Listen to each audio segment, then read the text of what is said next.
আমার আগুন দিছে পিছন দিয়া, বাবরে পিছন দিয়ে আগুন দিছে, আর ওরা সামনে দিয়ে আমার ধরে রাখছে, মোবাইল নিয়ে কারাকারি করছে, মোবাইলটা নিয়ে গেছে।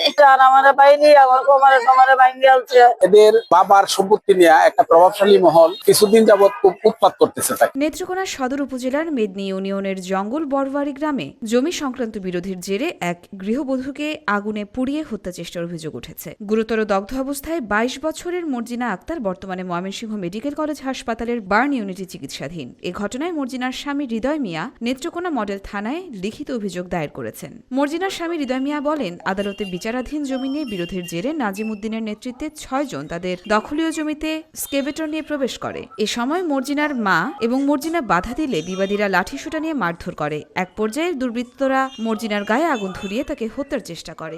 এমন জায়গায় আগুন দিছে যেটা দেখানোর মতো না আর বলার মতো না। নেত্রকোনা হাসপাতালে ভর্তি ছিলাম, ১২ ঘন্টা রাখার পরে ট্রান্সফার করছে ময়মনসিংহ। দগ্ধ মর্জিনা জানান, তার মায়ের জমি দখলের চেষ্টা চলছিল দীর্ঘদিন ধরে। প্রতিবাদ করায় নাজিমউদ্দিন, বাবর, নাজমুল, তুলা মিয়া এবং ইউসুফ তাদের উপর হামলা চালায়। পেছন থেকে বাবর আগুন লাগিয়ে দেয় এবং অন্যরা তাকে চেপে ধরে রাখে। আগুন দেওয়ার পর হামলাকারীরা দরজা বন্ধ করে পালিয়ে যায়। পরে তিনি নিজেই দরজা খুলে বাইরে বের হন। তিনি ঘটনার সুষ্ঠু বিচার চান। নাজিমউদ্দিনে তার মেয়ে শিখাই দিছে, কইছে আগুন দেখা গরো গরু দিয়ে আগুন না দেখতে আর শরীরে আগুন দেখা, পরে আমার শরীরে আগুন দিয়েছে।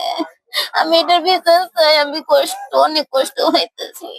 মর্জিনার মা সাফিয়া বেগম বলেন, তার সাফকাউলের দলিল থাকা সত্ত্বেও তারা জমি দখল করতে আসে। প্রতিবাদ করায় তাকে টেনে নিয়ে মারধর করে, কোমর ভেঙে দেয় এবং তার মেয়েকে আগুনে পুড়িয়ে হত্যার চেষ্টা করে। তিনি আরো বলেন, তার ছোট নাতনিকে দেখাশোনা করার এখন আর কেউ নেই। আমি বাধা দিচ্ছি, আমার চেরি গেছে, বাধা দিচ্ছি, এইটার লাগে আমার চেরিটারে অবস্থা করছে। আর আমার বাইরে আমার কোমরে কোমরে ভাঙ্গি আছে।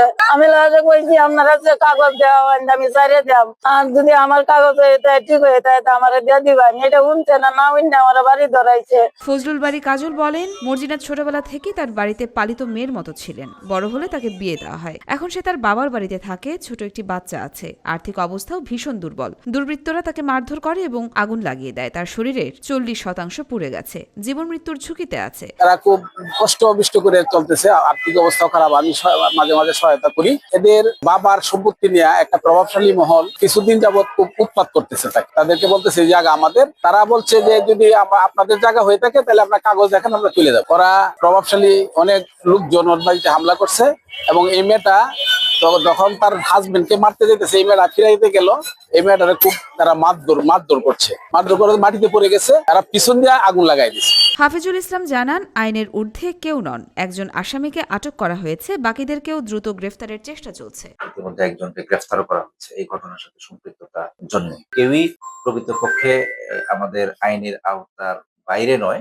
সবাইকে আমরা গ্রেফতার করে আইনের আওতায় নিয়ে আসবো।